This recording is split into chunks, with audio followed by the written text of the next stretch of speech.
Stock market course for intermediates के fourth part में आपका स्वागत है। थर्ड पार्ट में हमने बात की थी मिस्टर ओ शॉगनेसी की कॉर्नरस्टोन ग्रोथ मेथड के बारे में। जैसे कि हमने बात की थी कि मिस्टर ओ शॉगनेसी की दो मेथड्स है, कॉर्नरस्टोन ग्रोथ और कॉर्नरस्टोन वैल्यू। तो आज हम बात करेंगे कॉर्नरस्टोन वैल्यू मेथड के बारे में। तो कॉर्नरस्टोन ग्रोथ मेथड की तरह ही कॉर्नरस्टोन वैल्यू मेथड के भी 3 क्राइटेरियाज है। पहला क्राइटेरिया ये है कि वो कंपनी एक लार्ज कैप कंपनी होनी चाहिए। देखो, जनरली जिन कंपनीज का मार्केट कैपिटलाइजेशन 70-80 हजार करोड़ से ज्यादा होता है उन्हें लार्ज कैप कंपनीज कहा जाता है। वैसे लार्ज कैप कंपनीज का कोई फिक्स क्राइटेरिया नहीं है, तो इस पहली स्टेप में आप उन कंपनीज को चुन सकते हो जिनका मार्केट कैपिटलाइजेशन 70-80 हजार करोड़ से ज्यादा है। दूसरी स्टेप ये है कि उस कंपनी का कैश फ्लो पर शेयर मार्केट एवरेज से ज्यादा होना चाहिए। कैश फ्लो पर शेयर को निकालने के लिए आपको करना ये होता है कि net cash flow from operating activities को नंबर ऑफ शेयर से डिवाइड करना होता है। तो यहाँ पर टीसीएस के कैश फ्लो स्टेटमेंट में आप देख सकते हो net cash generated from operating activities, जो कि है 28,593 करोड़। उसे आपको कंपनी के टोटल नंबर ऑफ शेयर से डिवाइड करना है, जिसके बाद आपको कैश फ्लो पर शेयर मिल जाएगा। तो cash flow from operating activities that is 28,593 crore divided by total number of outstanding shares that is 375.23 crore is equal to 76.19। उसके बाद आपको मार्केट का एवरेज निकालना है, जो कि काफी डिफिकल्ट बात है कि मार्केट में जो कंपनीज है उनका कैश फ्लो पर शेयर निकालना और बाद में सबका एवरेज निकाल लेना। तो ये चीज एक टाइम कंज्यूमिंग टास्क हो सकती है। फिलहाल तो हमें ऐसी कोई वेबसाइट मिली नहीं है जिसमें मार्केट का एवरेज कैश फ्लो पर शेयर निकाल के दिया हो। जनरली आपको ये सारी चीजें कंपनी वाइज निकालनी होगी। उसके बाद तीसरा क्राइटेरिया ये है कि पिछले साल का सेल्स मार्केट एवरेज के 1.5 गुना से ज्यादा होना चाहिए। तो ये चीज आप कर सकते हो कि उस इंडस्ट्री की या फिर मार्केट की कुछ कंपनीज को उठा के उनके सेल्स की टोटल कर लो और उसमें जितनी कंपनीज की टोटल आप कर रहे हो उस नंबर से उस चीज को डिवाइड कर दो। तो सेल्स का मार्केट एवरेज निकालना वैसे आसान है, उसे आप थोड़ा बहुत टाइम अलोकेट करके निकाल सकते हो।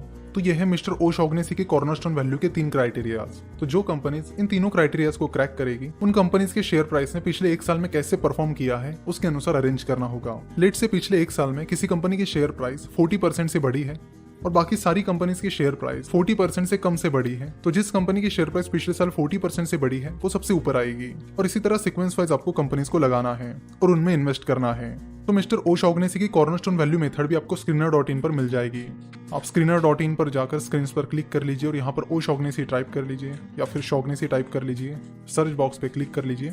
उसके बाद नीचे यहाँ पर ओ शॉगनेसी फॉर्मूला पार्ट 1 उस पर क्लिक कर लीजिए। तो ये है कॉर्नरस्टोन वैल्यू मेथड। उसका क्राइटेरिया आपको यहाँ पे दिखने मिलेगा। तो यहाँ पे दिया है कि मार्केट कैपिटलाइजेशन 10,000 करोड़ से ज्यादा होना चाहिए, but according to O'Shaughnessy market capitalisation के अनुसार वो कंपनी लार्ज कैप कंपनी होनी चाहिए। तो यहाँ पर 10,000 के बजाय आप 70-80 हजार रुपए कर लोगे तो बेहतर रहेगा। उसके बाद यहाँ पर दिया है net cash flow last year divided by number of equity shares 1 से ज्यादा होना चाहिए।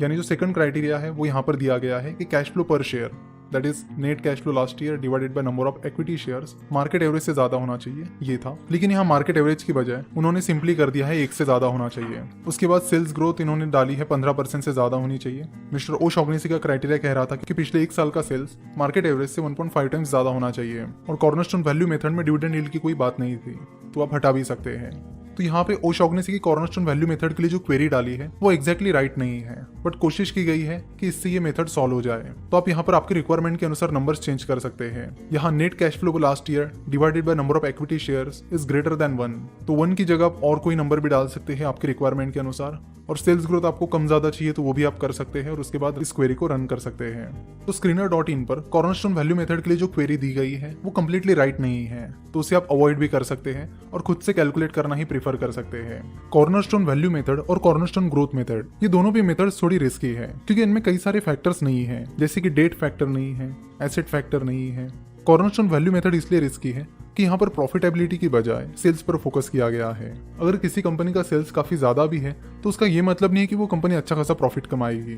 कंपनी अच्छा प्रॉफिट कमा रही है या नहीं ये डिपेंड करता है कि कंपनी की प्रॉफिट मार्जिन कितनी है। अगर कंपनी की नेट प्रॉफिट मार्जिन है 20%, तो उसका मतलब है कि अगर कंपनी 100 करोड़ का रेवेन्यू कमा रही है तो उसके पीछे कंपनी को 20 करोड़ का प्रॉफिट हो रहा है।